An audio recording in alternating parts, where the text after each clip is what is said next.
Selamat datang buat rekan-rekan mahasiswa program studi matematika. Jadi di pertemuan ini kita akan belajar mengenai konsep dasar basis data. Jadi ini adalah latar belakangnya. Pada saat dahulu kita ketika menyimpan dokumen itu kita membuat suatu arsip, kemudian dimasukkan dalam suatu lemari penyimpanan seperti itu.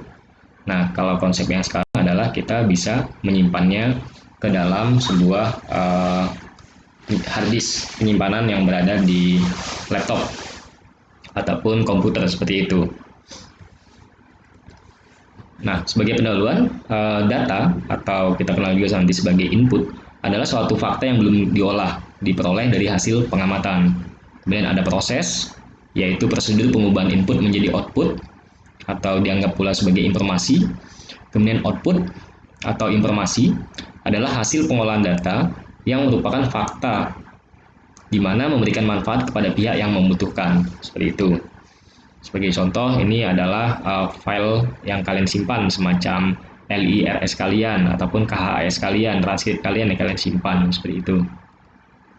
Nah, jenis data itu dibagi menjadi beberapa hal, yaitu berdasarkan cara memperolehnya, berdasarkan sumber datanya, berdasarkan jenis data, sifat data, maupun waktu pengumpulannya. Berdasarkan cara memperolehnya, itu dibagi menjadi dua, yaitu data primer dan data sekunder. Data primer yaitu data yang diambil secara langsung dari objek penelitian maupun pengamatan. Jadi kita melakukannya secara langsung melalui kuesioner, melalui wawancara, observasi di lapangan, seperti itu. Sedangkan kalau data sekunder adalah data yang diperoleh tidak secara langsung. Artinya kita mengambil dari buku ataupun kita mendapatkan dari suatu instansi seperti itu. Nah, itu adalah data sekunder. Kemudian berdasarkan sumber data, itu dibagi menjadi dua, yaitu data internal dan eksternal, di mana data internal yaitu data yang menggambarkan situasi dan kondisi pada suatu organisasi secara internal. Sebagai contoh yaitu data keuangan maupun data pegawai. Kemudian untuk data eksternal itu data yang menggambarkan situasi serta kondisi yang ada di luar organisasi. Contohnya adalah data persebaran penduduk. Nah, biasanya untuk data internal itu disimpan untuk keperluan pribadi organisasi tersebut. Sementara kalau data eksternal itu bisa dipublikasikan ke umum. Kemudian berdasarkan jenis data yaitu data kuantitatif dan data kualitatif. Di mana kalau data kuantitatif yaitu data yang dipaparkan dalam bentuk angka-angka, sedangkan data kualitatif disajikan dalam bentuk kata-kata yang mengandung sebuah makna. Berdasarkan sifatnya dibagi menjadi dua juga, yaitu data diskrit dan data kontinu. Data diskrit adalah data yang nilainya adalah bilangan asli. Sedangkan kalau kontinu, data yang nilainya ada pada suatu interval. Kemudian berdasarkan waktu pengumpulan, itu ada data cross-section, yaitu data yang menunjukkan titik waktu tertentu, contohnya yaitu laporan penjualan. Kemudian ada pula data time series, ataupun secara berkala, data yang datanya menggambarkan sesuatu dari waktu ke waktu atau periode secara historis. Sebagai contoh, perkembangan penjualan barang dari tahun 2010 sampai 2012. Kemudian bagaimana indikator data berkualitas? Yang pertama yaitu akurasi, artinya data yang tersimpan nilainya benar. Kemudian domain integrity, artinya nilai atribut sesuai batasan yang diperkenankan. Kemudian ada juga tipe data, nilai data disimpan dalam tipe data yang sesuai. Kemudian selanjutnya konsisten, nilai sebuah field data akan sama, semua dalam berbagai berkas atau tabel. Redundansi, tidak boleh ada data yang sama disimpan di tempat atau tabel yang berbeda dalam database, seperti itu. Kemudian selanjutnya itu duplikasi, artinya tidak ada baris rekod yang sama dalam satu tabel, seperti NIM kalian, pasti tidak ada yang sama, jadi tidak ada duplikasi. Kalau nama bisa jadi ada yang sama untuk nama. Dan ada pula structural definiteness, artinya dapat didefinisikan strukturnya. Misalnya sebuah nama itu ada nama depan, nama bagian tengah, kemudian nama bagian belakang. Jadi ada strukturnya seperti itu. Kemudian usefulness, artinya setiap data harus benar digunakan oleh user, oleh pengguna nantinya. Kemudian ada data integrity rules, artinya taat pada aturan keterhubungan data. Nah, ini adalah beberapa indikator data berkualitas. Selanjutnya yaitu informasi yang berkualitas. Nah, sebuah informasi dikatakan berkualitas, pastinya akurat. Informasi harus mencerminkan keadaan sebenarnya dari informasi tersebut, harus bebas dari kesalahan-kesalahan. Selanjutnya yaitu tepat waktu, Informasi itu harus tersedia atau ada pada saat informasi tersebut diperlukan dan tidak terhambat. Kemudian relevan, informasi yang diberikan harus sesuai dengan yang dibutuhkan. Kemudian lengkap, artinya informasi yang harus diberikan secara lengkap, karena bila informasi yang dihasilkan sebagian-sebagian akan mempengaruhi dalam mengambil sebuah keputusan. Selanjutnya, correctness, artinya informasi yang dihasilkan atau dibutuhkan harus memiliki sebuah kebenaran.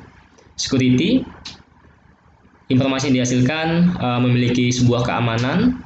Ekonomis, artinya informasi yang dihasilkan mempunyai manfaat yang lebih besar dibandingkan dengan biaya memperolehnya. Sebagian besar informasi tidak dapat dengan tepat ditaksir keuntungannya dengan satuan nilai uang, tapi dapat ditaksir dari nilai efektivitasnya. Nah, kemudian apa itu basis data?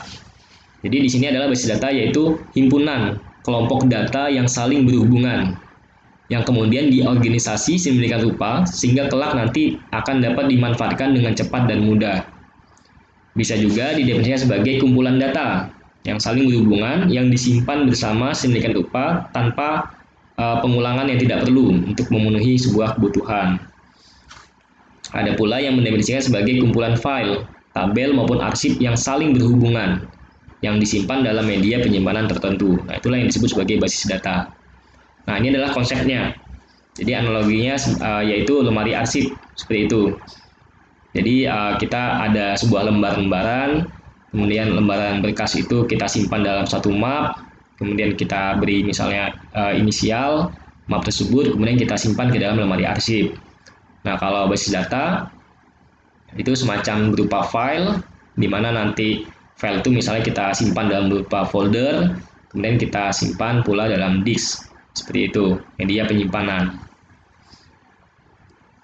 Nah, di mana tujuan dari basis data ini adalah mengatur data sehingga diperoleh kemudahan, ketepatan, dan kecepatan dalam pengambilan kembali. Artinya kalau tadi dari lemari arsip, ketika berkas sangat banyak sekali, kita akan memerlukan waktu untuk mencari nama berkas tersebut. Sedangkan kalau tadi dalam bentuk disket ataupun media penyimpanan, kita bisa melakukan searching langsung melalui komputer maupun laptop kalian, seperti itu.